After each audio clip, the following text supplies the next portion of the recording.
Hi guys, today we're going to be harvesting a couple of watermelons. The first one we're picking is this Alibaba that I've been growing in a container here.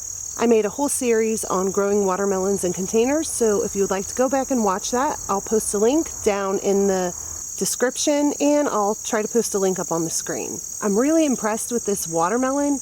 I think it's pretty big for a container grown watermelon. It's ready to harvest. But first I want to go over a couple of things to look for to make sure that you're picking your watermelon at the right time. The first tip I have is usually the most reliable way to tell if your watermelon is ready to pick. First thing you want to do, locate your watermelon, then follow the stem up where it's attached to the vine, and there's a little tendril here. When this tendril is dry, your watermelon is usually ripe. I would recommend giving it a week or so before you pick your watermelon once you see the dead tendril.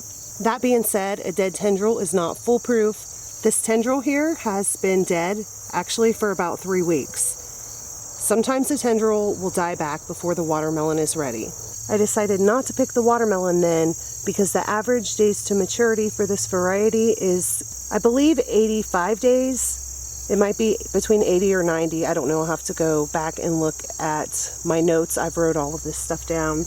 I start counting days to maturity from the time that I put the plant in its pot or in the ground. When 85 days has passed, if you have a dead tendril and your watermelon is not actively growing, it has stopped growing for a while, there's a good chance that your watermelon will be ripe.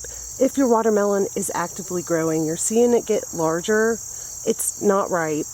It can definitely take longer than the watermelon's 85-day, 90-day maturity, whatever it is. So that's why it's important to take other signs of ripeness into consideration. If you live somewhere where it's not very warm, it might take a lot longer than that 80 to 90 days. So just keep that in mind. All right, let's get this harvested and we'll take it and cut it open. But first I want to pick one more watermelon. I'm also going to be harvesting this Blacktail Mountain watermelon. I think this one has actually been ripe for a while now. Hopefully it's not overripe, but we're going to find out. I'll just pull this off here and then we'll go cut these open. Before we cut these open, I want to address one more thing. Whenever a watermelon is sitting on the ground for a long time, it's going to get a spot on it like this one. The spot can be very dark yellow, like this. Usually watermelons that have a darker green rind get a darker yellow spot on it. Watermelons that are very light, have a very light colored rind like this one, just get a white spot on the bottom like this. I've heard people say the darker the spot is, the riper the watermelon is, and that's not really necessarily true. Another thing that I keep seeing is that round watermelons are female watermelons and oblong watermelons are male watermelons. That is also not true. Some watermelon varieties are round, some watermelon varieties are oblong. So anyway, let's just go ahead and get these cut open. It looks like something was trying to eat through this watermelon. There's a little hole there, and there's also a little hole there, but I don't think it made it all the way through. This is definitely from some type of a bug.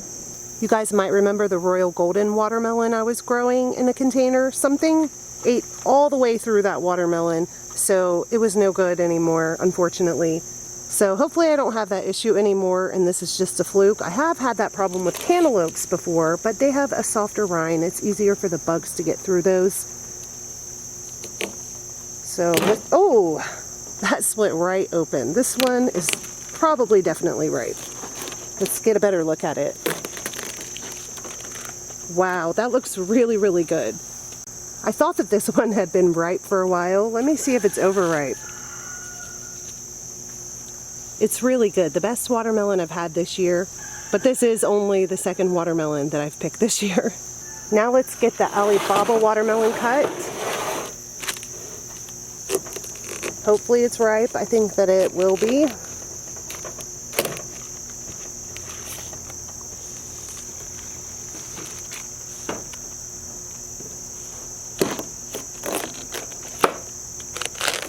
Whoa, that one looks so good. I'm really excited.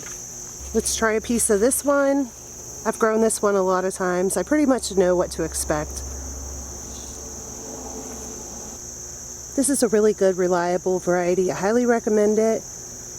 Blacktail Mountain, it's a much smaller watermelon, but this watermelon's really good. I think it's a little bit better than the Alibaba. And that's all for this video. I hope you guys enjoyed it. Let me know how your watermelons are doing. Thank you so much for watching, and I'll talk to you next time. Bye.